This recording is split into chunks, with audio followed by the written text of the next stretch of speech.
이 세상 떠날 때 찬양하고 숨질 때 하는 말 이것일세. 내 진정 소원은 내 구주 예수를 더욱 사랑.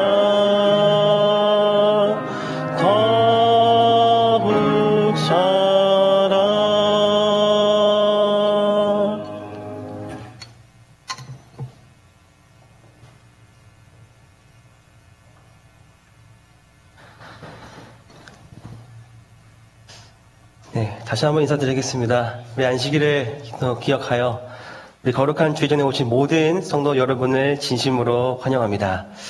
네, 또한 방송으로도 우리 예배 참여하는 모든 분들을 진심으로 환영합니다. 저희가 방금 부른 그 찬양처럼 우리의 삶의 그 소원의 결정체가 예수님을 더욱 사랑하는 것에 맞춰지기를 간절히 바랍니다. 오늘은 기록되었을 때 제 3과를 좀 다루겠습니다. 성경은 이 마지막 시대를 살아가는 우리들을 깨우치기 위하여 기록되었을 뿐더러 지금 내가 주님의 말씀을 이미 익숙하게 알고 있지만 조금 그 말씀과 동떨어진 삶을 살고 있다면 그런 사람들을 위해서도 성경이 기록되어졌음을 우리가 계속 집중하여서 보고 있습니다. 오늘 우리가 살펴볼 내용은 하나님께서는 왜 고통을 허락하십니까? 라는 주제입니다. 하나님께서는 왜 고통을 허락하실까요? 여러분, 이렇게 보시기에 제가 스키를 좀 잘 탈 것 같습니까? 아니면 왕때 아무런 감각이 없을 것처럼 보이십니까? 네, 감사합니다. 답은 뻔하죠. 네. 칭찬반이 들릴 뿐입니다. 스키를 엄청 잘 타는 건 아니지만, 그래도 잘 넘어지지 않을 정도는 탑니다. 제가 스키를 타다가 좀 실증이 나서 도전한 게 있어요. 그게 바로, 여기 화면에 보이는 무엇이죠? 보드입니다, 보드. 이제 보드를 제가 조금 타다가, 제가 보드를 그렇게 배운 적이 없습니다. 근데 그냥 옆에서 친구한테 귀에서 들은 거대로 타기 시작했어요. 이제 제일 위험한 게 다들 뭔지 아시죠? 이 얕은 지식, 얄팍한 지식으로 뭘 하면은 항상 사고가 나기 마련입니다. 제가 보드를 타고, 제 나름대로 방식을 갖고 코스를 내려가고 있었는데, 제가 이렇게 보드를 타다가 그만 이 화면처럼 정말 이렇게 공중에 붕 떠서 날아갔습니다. 뒷발이 눈 쌓인 곳에 툭 걸리면서 제가 꽤 빨리 가고 있다가 날아갔어요.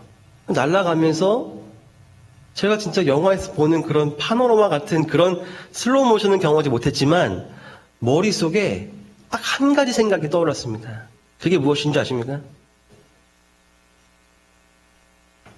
네, 이게 되게 신앙적이면 좋을 텐데 그런 게 아니고 한 가지 딱 떠오르는 게 뭐냐면은 이거 이대로 떨어지면 무조건 뼈가 부러진다.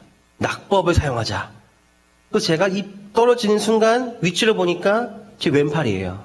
그래서 제가 이 왼팔을 이렇게 땅을 짚히는 순간 무조건 아작날 것 같으니까 최대한 몸쪽으로 이렇게 당겼습니다. 그 순간, 그 공중에 날아가는 순간이요. 그리고 이렇게 눈 위에 이렇게 낙법처럼 쿵착 짜고 이렇게 한 몇 바퀴 굴렀어요. 다행히 몸이 멀쩡한 거예요. 그리고 제가 역시 다행이다 하면서 일어서려고 하는데 여러분 제가 처음 알았습니다. 이게 저는 분명히 제 왼손을 올렸는데 제 왼손이 눈이 안 보이는 거예요. 알고 보니까 이게 팔이 중간에 뚝 그냥 부러지는 바람에 분명히 신경으로는 이게 움직여서 이렇게 올라와 있는 신경이 느껴지는데 제 눈에는 제 팔이 안 올라 있는 겁니다. 팔이 부러진 걸 알게 되었어요. 그렇게 여기 정말 중요한 사실은 TMI지만 중요한 사실은 이날이 이제 저희 아버지가 목회하시던 교회에서 마지막으로 이별 여행 간 스키장 여행이었습니다. 제 친구들과 함께 간 이별 여행이었어요. 이제 제가 진짜로 이별을 했습니다. 그때 전 바로 내려와서 서울 위생병원으로 바로 갔습니다. 36 의료원을 바로 가서 수술을 받으러 입원을 하러 갔습니다. 진짜 바로 이별 여행이 된 거죠.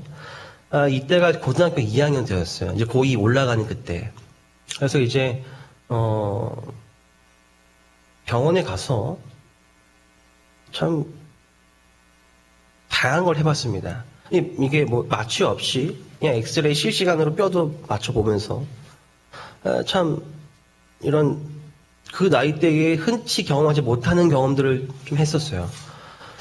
그래서 제가 이제 혼자 이제 그 겨울 방학에 침대에 누워 있는데 제 인생이 너무 슬픈 거예요. 제 인생이 너무 슬펐어요, 그때.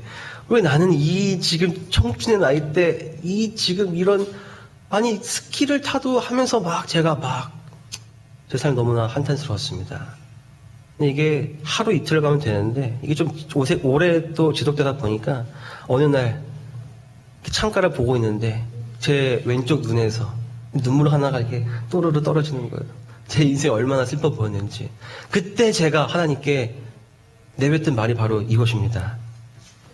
하나님, 왜 저에게 이러한 고통을 주셨습니까? 도통 이해가 되지 않았습니다.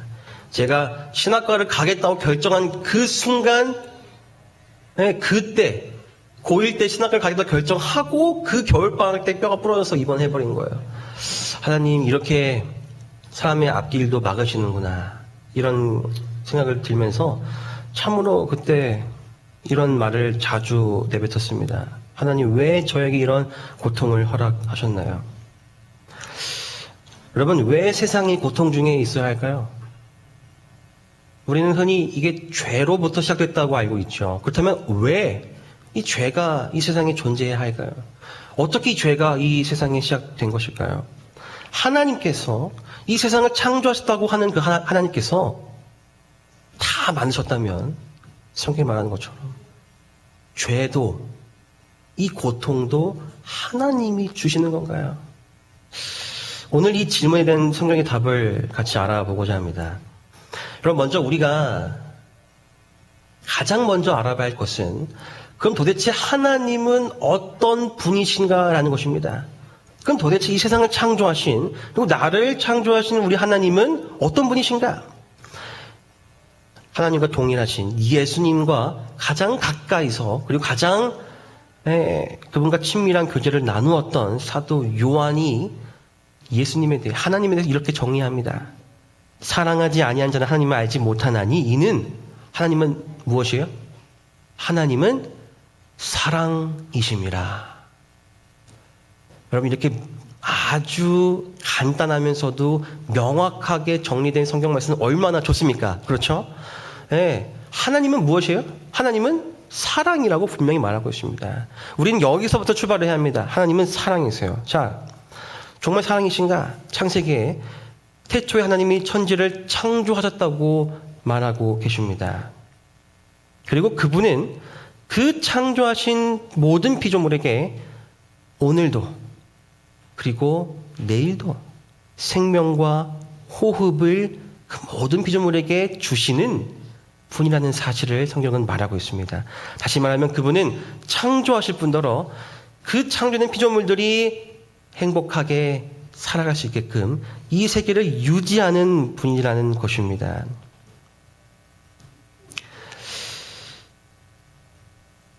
제가 옛날에 레고를 만든 적이 있는데 레고 만들 때 이거를 싫어해서 만드는 사람은 거의 없습니다. 좋아해서 만들어요.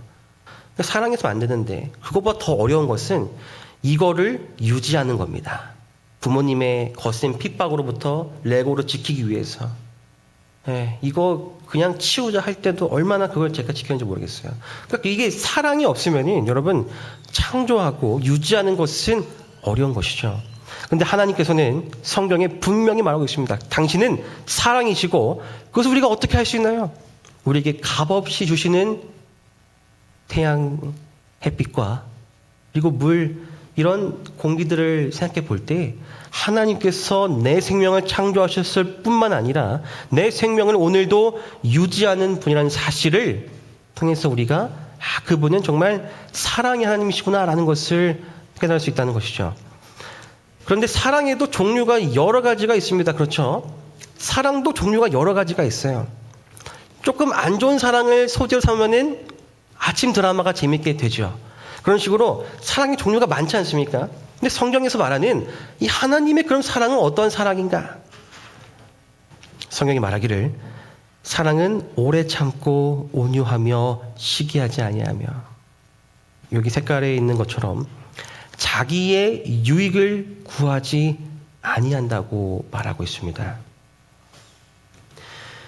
이것을 다시 말하면 사랑의 종류가 많이 있죠. 여기 있는 것처럼 오래 참는 사랑도 있고 온유하게 마음이 따뜻한 사랑도 있습니다. 그런데 하나님의 그 대표적인 사랑의 속성은 바로 우리가 지난달에 구속의 경륜 시간 통하여 여러 번 들었던 내용처럼 하나님은 이타적인 사랑을 갖고 계신 분이라는 것입니다.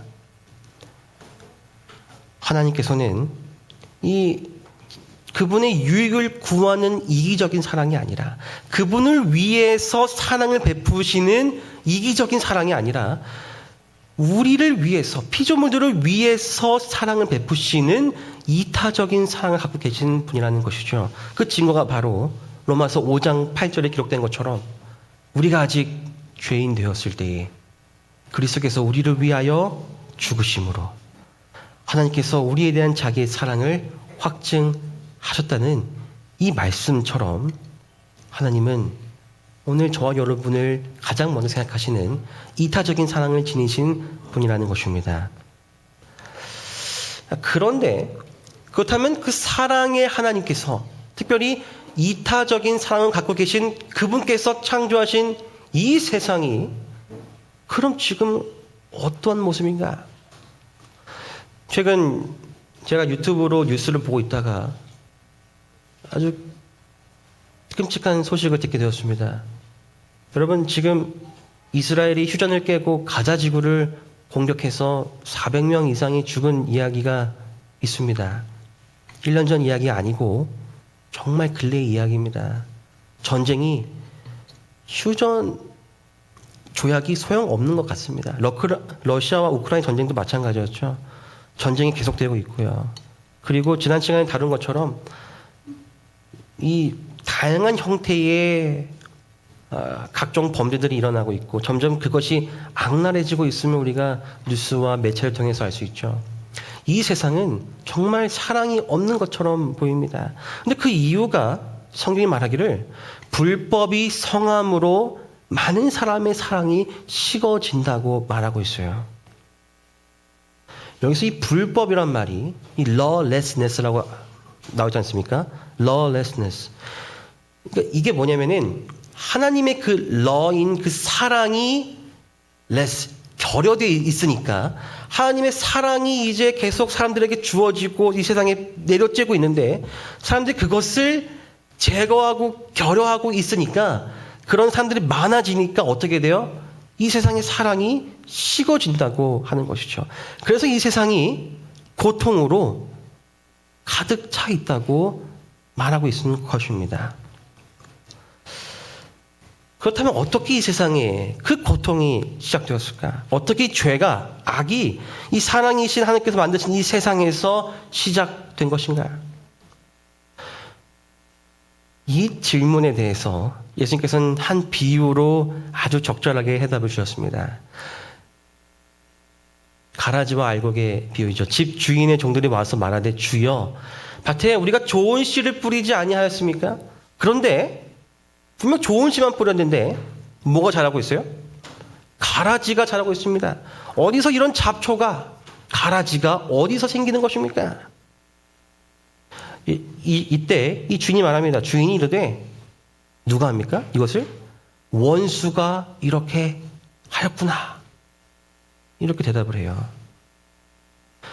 그러자 종들이 그러면 우리가 가서 이것을 뽑기를 원하십니까? 주인이 이르되 가만두라. 가라지를 뽑다가 꼭지까지 뽑을까 염려한다고 하는 이 비유를 통하여 예수님께서는 말씀하십니다.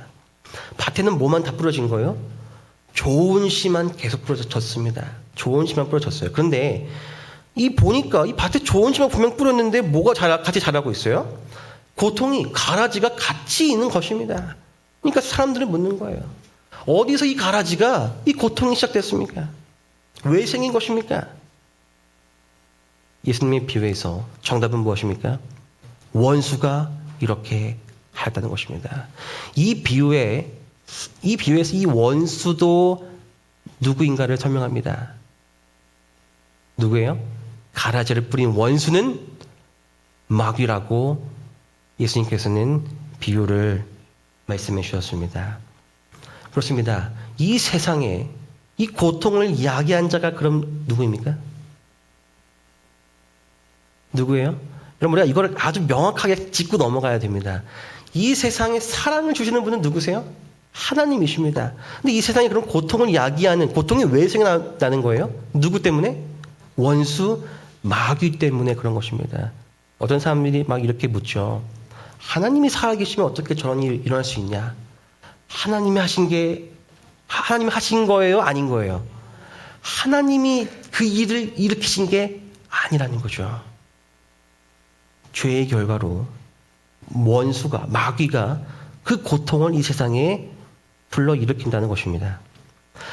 그럼 이 원수의 마귀는 어떠한 존재인가? 이 원수, 이 마귀가 우리 이 세상의 고통을 야기하고 있는데 이 마귀는 그럼 누구입니까? 첫 번째는 계시록에서 이렇게 말하고 있어요. 그러므로 하늘과 그 가운데 거한 자들은 즐거워하라. 그러나 땅과 바다는 화 있을진저.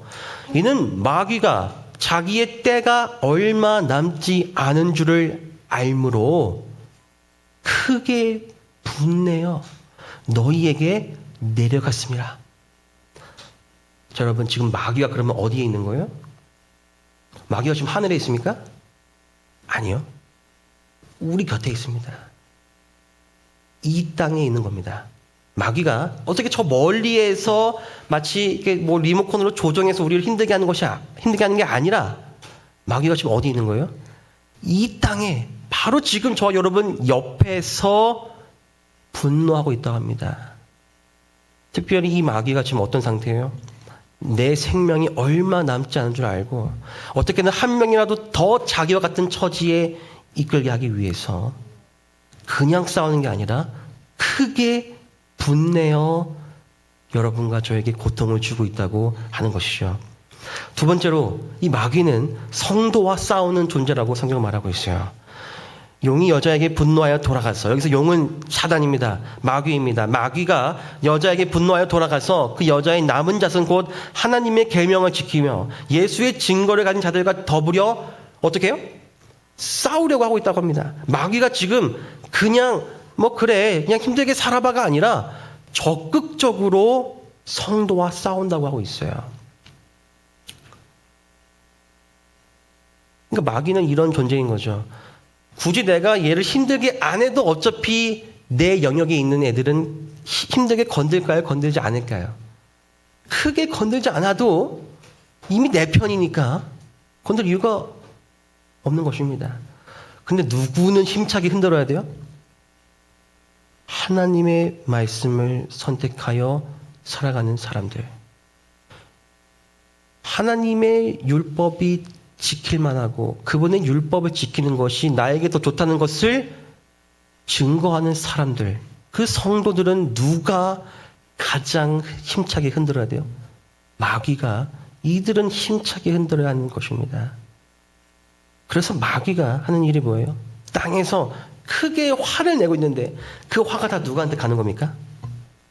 이 세상에, 그때 특별히 이 세상에는 많은 사람들한테 가는데 특별히 누구한테 가요? 성도에게 간다는 것이죠. 이 마귀는 그럼 하나님께서 창조한 존재인가? 성경은 하나님께서 이 창조하실 때의 이 마귀의 상태에 대해서 말하고 있습니다. 내가 지음을 받던 날로부터 내 모든 길에 완전하더니 마침내 너에게서 불의가 드러났다라고 말하고 있어요.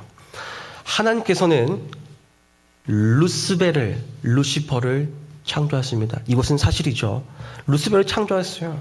근데 우리는 이렇게 생각했습니다. 그럼 루스벨이 사단이니까 하나님께서 마귀를 창조하신 거 아니야? 아닙니다.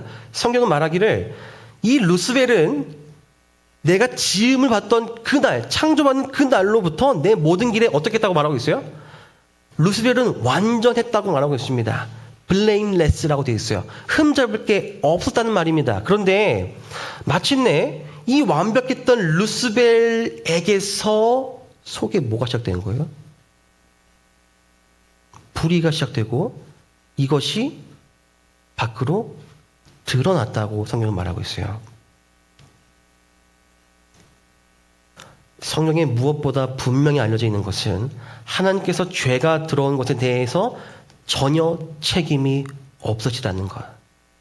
하나님의 정부에는 반역을 일으킬 조건이 될 만한 아무런 결함이 없고 하나님께서 당신의 은혜를 강제적으로 거두어 버린 일이 없다는 것을 우리가 분명히 알아야 합니다. 그래서 우리가 보면 이렇게 나와 있어요. 원래 이 창조물들은 blameless였어요. 루스벨은 blameless, 흠잡을 게 없었어요. 근데 죄가 생기니까 그의 마음속에서 그가 반역의 정신을 일으키고 사단이 되니까 어떻게 됐어요? blameless했던 존재가 blameful이 된 겁니다. 이제는 뭐만 눈에 보이면 다 불평하기 시작하는 것입니다. 그리고 원래는 의로운 존재였어요. 마음이 선하고 선한 영향력을 주는 righteousness한 그런 존재였습니다. 그런데 이 존재가 어떻게 바뀌었어요? 마음에서 죄가 시작되자 unrighteousness가 된 것입니다. 불의한 존재가 된 것입니다. 스스로 이 루스벨은 사단이 된 것입니다. 자, 그러면은 여기서 또 이어진 질문은 바로 이것이에요. 그럼 어떻게 사단이 스스로 반역하는 자가 되었습니까? 아니, 어떻게 그 완벽한 그 하나님의 정부에서 어떻게 그러면 사단이라는 존재가 나오게 된 것입니까? 그 해답은 바로 하나님께서는 우리 모두에게 그리고 이 천사들에게도 아주 놀라운 특권을 주셨기 때문입니다. 그 특권이 바로 이것입니다. 너희가 섬길 자를 오늘 택하라. 너희가 섬길 자를 오늘 택하라. 이것이 무엇이에요? 하나님께서는 모든 피조물이 사랑의 봉사, 곧 주님의 성품을 이지적으로 이해함으로 생기는 경배를 드리기를 요구하신다. 하나님께서는 강제적인 충성을 기뻐하지 않으신다. 그분께서는 모든 사람에게 무엇을 주셨습니까? 바른 것이요? 의지의 자유를 허락하셔서 그들이 주님께 자발적인 봉사를 할 수 있게 하신다고 말하고 있어요. 바로 이것이 우리가 그토록 많이 듣는 뭐예요? 자유의지입니다. 내 의지를 자유롭게 활용하여 선택을 내 마음대로 할 수 있는 특권. 이 특권이 누구한테 있는 거예요? 저와 여러분에게도 있고 누구한테도 있었던 거예요? 루스벨에게도 이 자유의지가 있었던 것입니다. 그래서 루스벨은 자기의 이 자유의지로, 자기의 의지로 그의 선택으로 하나님의 뜻과 반대되는 그 죄를 선택한 것이고, 에덴 동산에서의 그 아담과 하와 또한 자기의 의지로 하나님의 법을 불순종하게 되는 그런 선택을 한 것이죠. 마찬가지로 오늘 저와 여러분도 나의 의지로, 나의 이 고유한 의지로 내가 섬길 자를, 내 마음에 모실 분을 택할 수 있는 자유의지가 있다는 것입니다. 왜 이렇게 놀라운 특권이 우리에게 주어진 것인가? 여러분, 어느 쪽에 더 가치가 높을까요? 자, 왼쪽에 있는 것은 오랜 전통을 가진 장인이 만든 30년 산 아주 좋은 나무로 만든 그 판에다가 정말 이 제가 잘 알지 못합니다만 예를 들어서 뭐 이렇게 그냥 몸에 대고 있으면 막 병이 낫는다고 하는 그런 어떤 돌로 만든 그런 돌판에다가 홈을 내서 그 30년 산 좋은 나무의 그 틀에다가 껴서 만든 이 장인이 만든 이 고급 빨래판. 그리고 옆에는 뭐가 있어요? 네, 그 L땅에서 나오는 드럼 세탁기. 자, 여러분이 만약에 이제 다시 옛날 좀 돌아가셔가지고 결혼을 하신다면은, 네, 여러분 친구들이 우리가 이제 결혼하니까 선물을 줄게 하면서 둘 중에 하나를 선물 준다고 한다면은 무엇을 고르시겠습니까? 어떤 게 더 가치가 있어 보이세요? 네, 감사합니다. 네, 여러분 이게 보기에는 왼쪽에 더 가치가 있어 보이지만 이것을 남성들 요즘 제 친구들에게 물어보면은 다 오른쪽을 택합니다. 왠지 아시죠? 네, 요즘에는 빨래를 같이 하기 때문에 왼쪽을 고른다면은 제가 하루 종일 이 돌판을 갈고 있기 때문에 무조건 저는 오른쪽입니다. 요즘 보니까 보니까 핸드폰으로 버튼 누르면은 빨래가 돌아가더라고요. 오른쪽이 보통 더 가치가 높다고 말합니다. 그 이유가 무엇일까요? 왼쪽보다 오른쪽에 있는 세탁기가 더 인공지능이 뛰어나기 때문이에요. 왼쪽에 있는 애는 내가 다 해야 합니다. 내가 빨래도 가져갔다가 넣고 물하고 다 해야 합니다. 하지만 오른쪽은 어때요? 버튼 하나면 넣고 세져놓고 버튼 하나면 얘가 알아서 다 합니다. 제가 설정해 둔 것에 의해서 얘가 자기의 그 의지가 있는 것처럼 빨래도 그 탈수도 하고 그 건조기가 넣으면 건조까지 다 합니다. 여러분 스스로 더 많이 할 수 있는 쪽이 가치가 높은 것입니다. 하나님께서는 우리를 그냥 이렇게 밀랍 인형처럼 만들 수도 있으셨어요. 그 해외 가보니까 그런 전시관이 있더라고요. 뭐 유명한 그런 어떤 스타들을 밀랍으로 다 만들어 둔 거예요. 근데 보기엔 뭐 거의 비슷해 보여도 누가 더 가치 있습니까? 그 옆에 동일한 그 배우가 있다면 누가 더 가치 있는 존재예요? 당연히 사람이죠. 밀랍 인형보다. 하나님께서는 우리를 자유의지를 가진 존재로 창조하셨습니다. 그것은 바로 그것이 가장 가치 있는 존재로 만들어질 수 있었기 때문인 것이죠. 그러나 그 선택의 자유의 의지 범위를 그분께서 설정하실 수도 있으셨지만 그렇게 제한을 두지 않으신 것은 이건 하나님의 사랑이라고밖에 표현할 수가 없는 것입니다. 그러나 그 선택의 결과로 그 사랑의 결과로 이제 뭐가 생길 수가 있는 거예요? 아까 말했던 것처럼 죄가 반역이 나를 낳아준 부모를 거역할 수 있는 그런 마음이 자유의지를 통해서 생겨날 가능성도 나온 것이죠. 그래서 하나님께서는 그 결과의 값을 당신이 지시기로 결정하신 것입니다. 네, 다시 돌아와서 그러면 왜 루스벨은 이 자기의 자유의지를 갖고 그러한 선택을 한 것일까? 그럼 왜 루스벨은 그런 반역의 마음을 키운 것입니까? 이것이 중요합니다. 성경의 이사야서에 말하기를 내가 내 마음에 이르기를 내가 하늘에 올라 하나님의 별 위에 내 자리를 높이리라. 지극히 높은 이와 내가 같아지리라. 이것이 사단의 마음이었습니다. 이것이 루스벨의 마음이었어요. 성경이 말하기를 그는 마음에 그 지극히 높으니 이분이 예수님입니다. 예수님과 내가 같아지리라. 내가 하나님과 같아지리라는 마음을 그가 품었다고 성경에서 말하고 있습니다.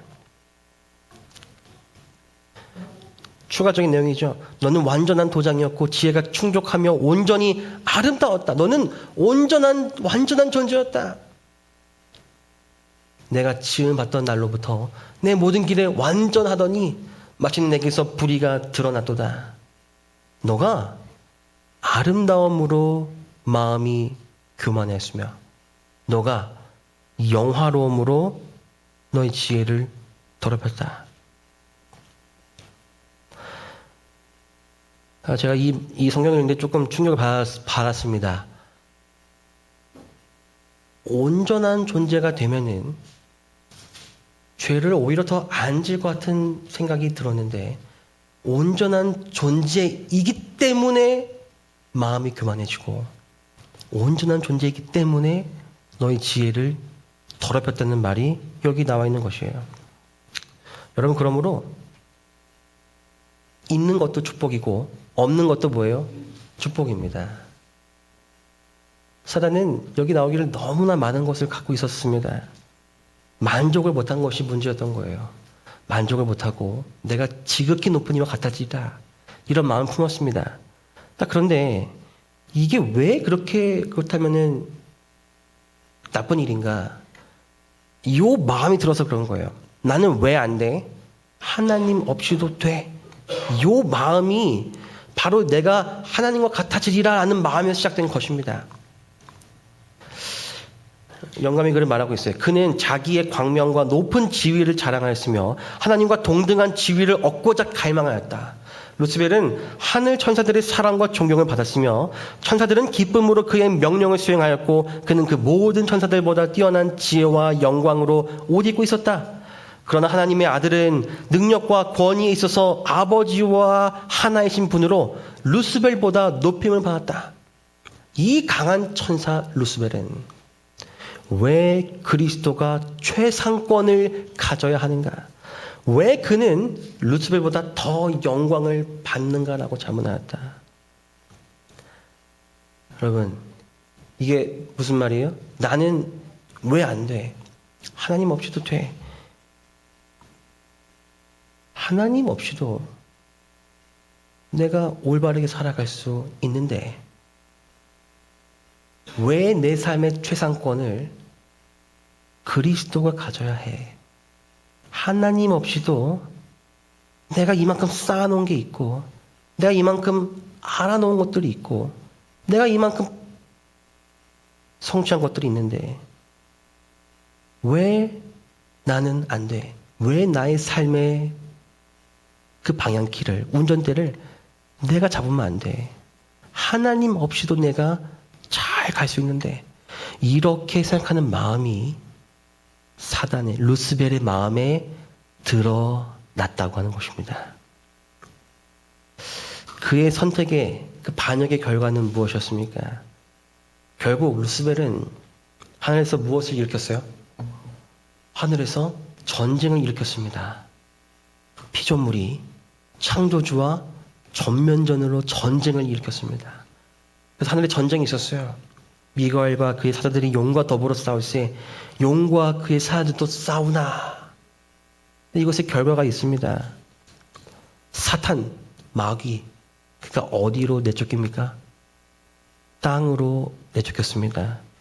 그래서 그 악이 땅으로 내려왔어요. 이 악이 땅으로 내려오자 선의 편에서도 한 가지 작전을 진행합니다. 그것이 바로 작전명 갈바리 십자가입니다. 하나님께서도 그 아들을 어디로 보내셨어요? 이 땅으로 보내셨습니다. 그래서 하늘에 있는 그 전쟁이, 아직 끝나지 않은 그 전쟁이 지금 어디서 이루어지고 있는 거예요? 이 땅에서. 특별히 어디에서요? 저 이스라엘 쪽입니까? 저기 러시아 쪽입니까? 어디서 이 선택의 싸움터가, 전쟁이 일어나고 있어요? 여기입니다. 나의 마음속에서 그 하늘에서의 그 선과 악의 전쟁이 오늘은 내 마음속에서 일어나고 있다는 것이죠. 이 세상에 고통이 존재하는 이유는 선악계 대장들을 보면 좀 알 수 있습니다. 사사기에서 이런 말씀이 있습니다. 여호와께서 이스라엘에게 진노하여 이르시되 이 백성이 내가 그들의 조상들에게 명령한 언약을 어기고 나의 목소리를 순종하지 아니하였은즉 나도 여호수아가 죽을 때에 남겨둔 이방 민족들을 다시는 그들 앞에서 하나도 쫓아내지 아니하리니 이는 이스라엘이 그들의 조상들이 지킨 것 같이 나 여호와의 도를 지켜 행하나 아니하나 그들을 시험하려 함이라. 그럼 이 배경이 무엇이냐면은 이제 모세를 통하여 이스라엘 백성들이 애굽에서 나와서 이제 가나안으로 들어왔습니다. 들어와서 이제 모세는 죽고 여호수아라는 리더를 통해서 이제 가나안 땅을 이제 점령하기 시작하는 것이죠. 그런데 여호수아가 죽을 때 아직 가나안 땅이 다 점령이 안 됐습니다. 아직 남은 땅들 더 있었어요. 이제 그 이스라엘의 역할은 여호수아가 죽은 이후에도 여전히 하나님의 그 영적 전쟁을 통해서 그 이방 민족들을 가나안 땅에서 다 진멸하는 것이었습니다. 그런데 그들이 계속 실패합니다. 계속 실패합니다. 사사기에서 이렇게 말하는 것입니다. 그들이 내 약속을 어기고 그 이방신들을 제거하지 아니하였은즉 그 이방신들은 그들의 삶에 내어두어 올무가 되겠다라는 것이죠. 왜요? 왜 두신 거예요? 여기 나온 것처럼 백성들이 여호와의 도를 지켜 행하나 아니하냐 그들을 시험하는 테스트였던 것입니다. 여러분, 이 세상에 고통이 존재하는 이유가 바로 이것입니다. 내가 올바른 선택을 할 수 있도록 하나님께서는 여전히 이 고통을 허락하고 계신다는 거예요. 이건 조금 더 풀어야 합니다. 이 비유의 교훈은 이게 알곡과 가라지의 비유입니다. 이 비유의 교훈은 하나님께서 사람들과 천사들을 취급하시는 일을 통해 설명되고 있다. 사단은 기만자이다. 그가 하늘에서 범죄했을 때에 하나님께 충실한 천사들까지도 그의 내심을 충분히 간파할 수 없었다. 그러니까 사단이 하늘에서 반역을 일으킬 때 이 착한 천사들이 그걸 몰랐다는 거예요. 이게 진짜일까? 아니, 하나님께서 만드신 그 법을 우리가 지킬 수 없는 법이라고? 우리가 지킬 수 없는 법을 우리가 지키도록 하신 거라고? 천사들이 그걸 간파하지 못했다고 하는 거예요. 결과가 없었기 때문에. 그렇기 때문에 하나님께서는 사단을 즉시 멸망시키지 않으셨다. 이것이 고통이 존재하는 이유입니다. 만약 하나님께서 당장 그를 멸망시키셨더라면 범죄하지 않은 천사들이 하나님의 공의와 사랑을 오해했는지도 모른다. 직결 처단으로 사단을 그때 심판했으면 하나님께서 뭔가 캥기시는 게 있는 거 아니야? 왜 급하게 덮으시지? 사단이 혹시 옳았던 거 아니야? 이런 생각이 들 수 있기 때문에 그 결과를 지켜볼 수 있도록 허락하신 것입니다.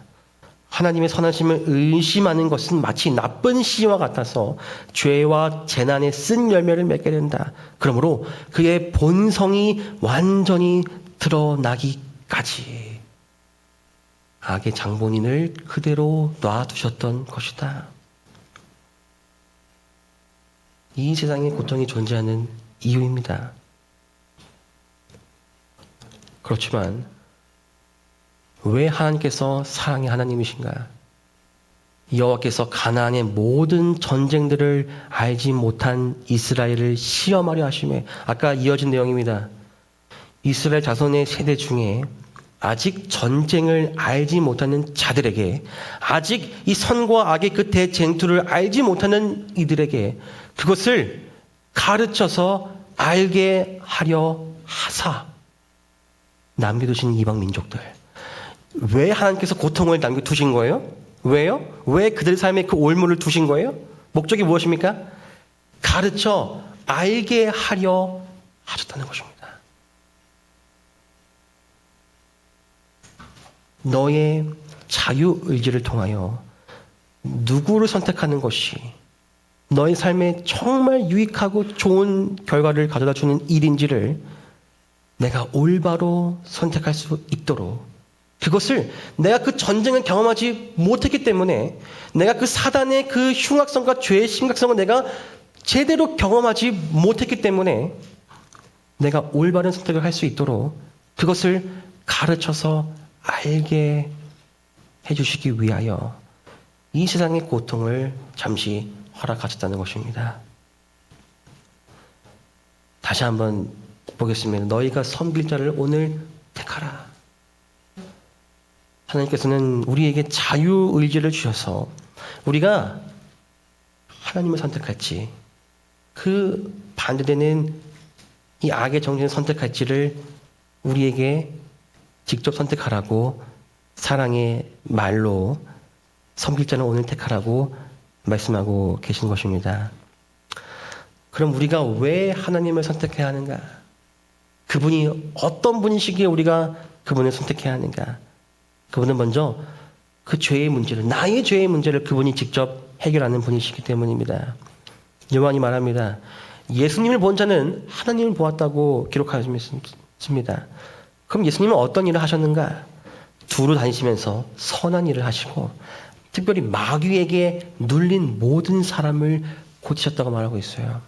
이것이 무엇을 알려주고 있는 거예요? 그분께서 창조하신 이 세계에서 결국 마귀는 등장할 수밖에 없는 구조였습니다. 그 마귀로 인해서 이 세상에 고통이 날 것을 알고 계셨어요. 그렇기 때문에 그분이 내가 만든 이 세상에서 일어난 일을 내가 직접 해결하겠다. 이 땅에 오셔서 마귀에게 눌린 모든 사람을 고치신 것입니다. 여러분, 오늘도 우리 하나님께서 이 놀라운 일을 여러분과 저의 삶에서 행하지 않으실까요? 네. 오늘도 하나님은 마귀에게 눌린 모든 사람들을, 저와 여러분을 고치시는 분이십니다. 두 번째는 그분이 직접 책임지시는 분이시기 때문에 그렇습니다. 그분이 그냥 말만 하신 것이 아니라 그분이 그냥 오케이 이 정도 값만 내가 내면 되지 하신 것이 아니라 요구하는 것보다 더 큰 값을 내어주셨다는 분이라는 거예요. 직접 끝까지 책임지시는 분이라는 것입니다.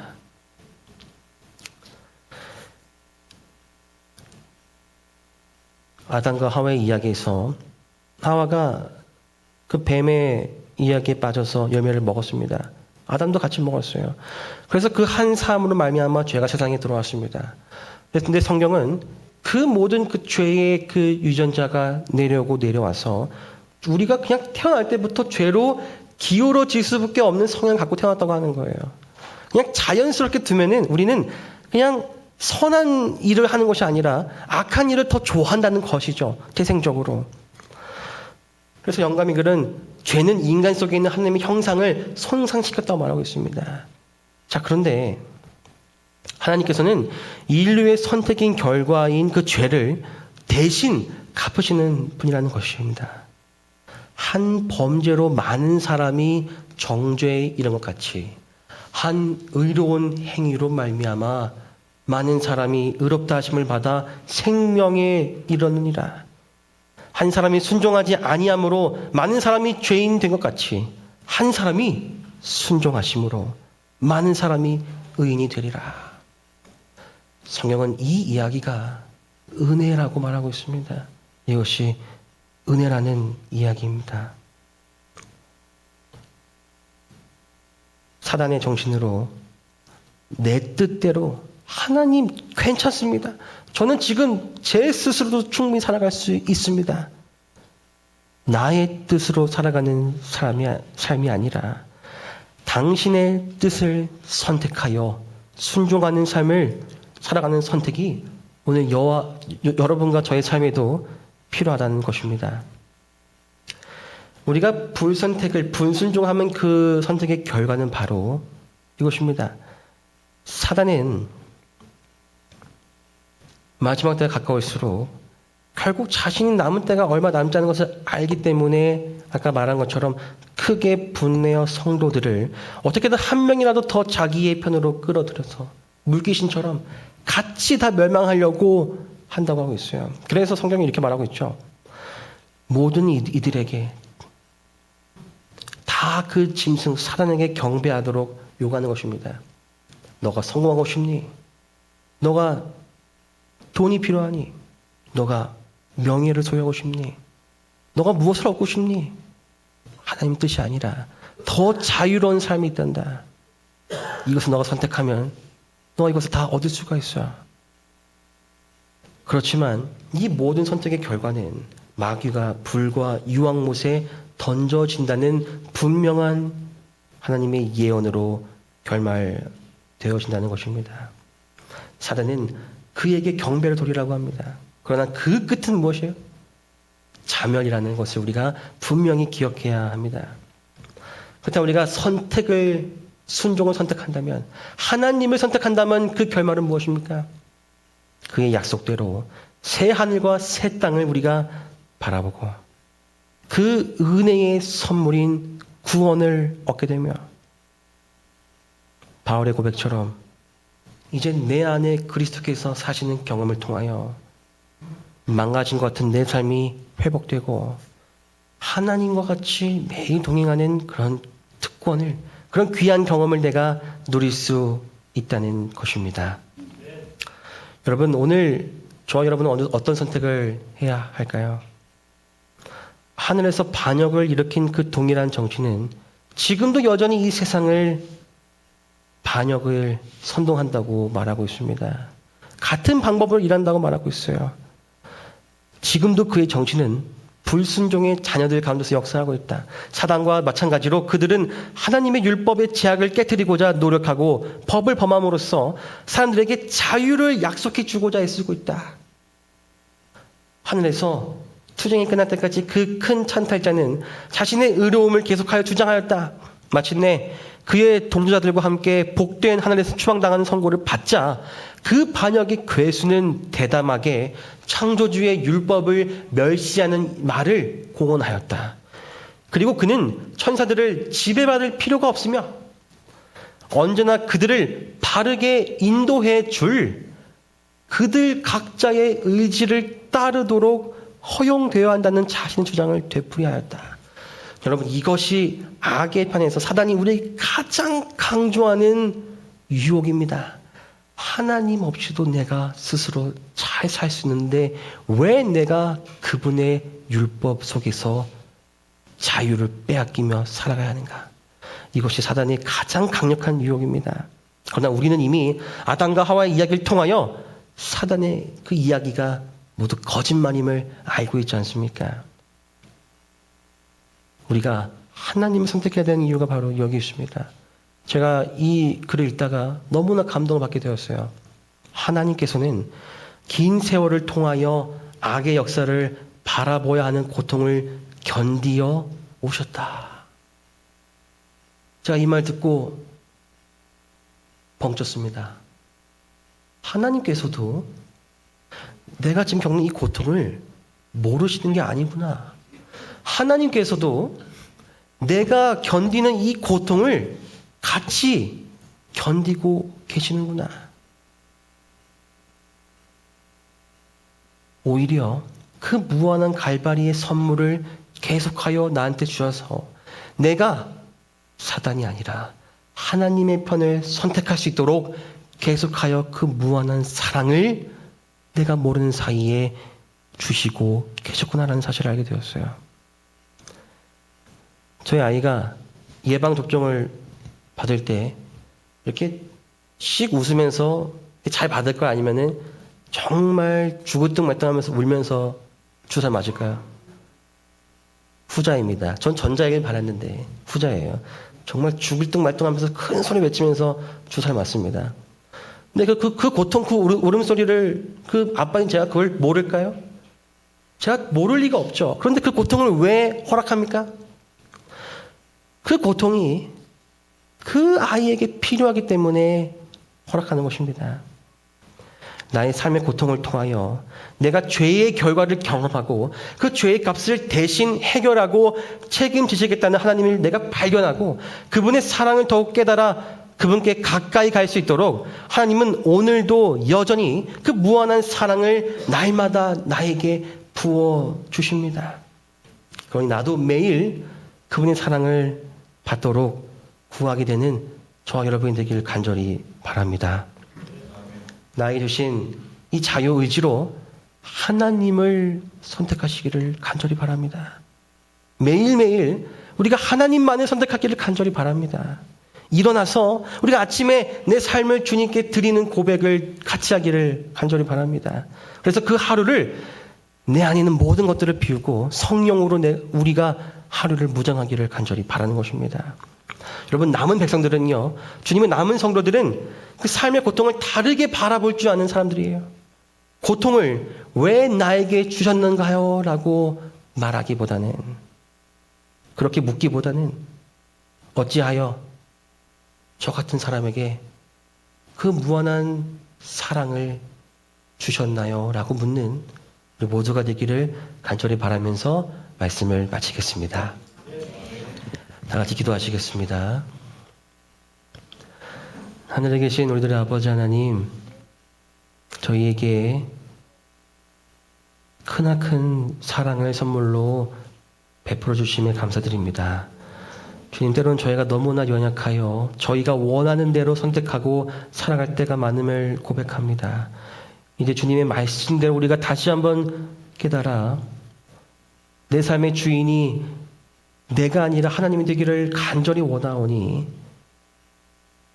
주님 주시는 그 율법 아래의 자유를 경험하고 그 율법 아래에서의 행복을 경험하여 우리 삶이 더욱더 윤택해지고 더욱더 예수님과 동행하는 삶을 통하여 행복해져서 내가 받은 그 사랑을 나의 가족과 친구, 이웃들에게 넉넉히 전할 수 있는 우리 하늘숲 교회 모든 성도가 되게 하여 주셨기를 예수 그리스도의 이름으로 기도드립니다. 아멘.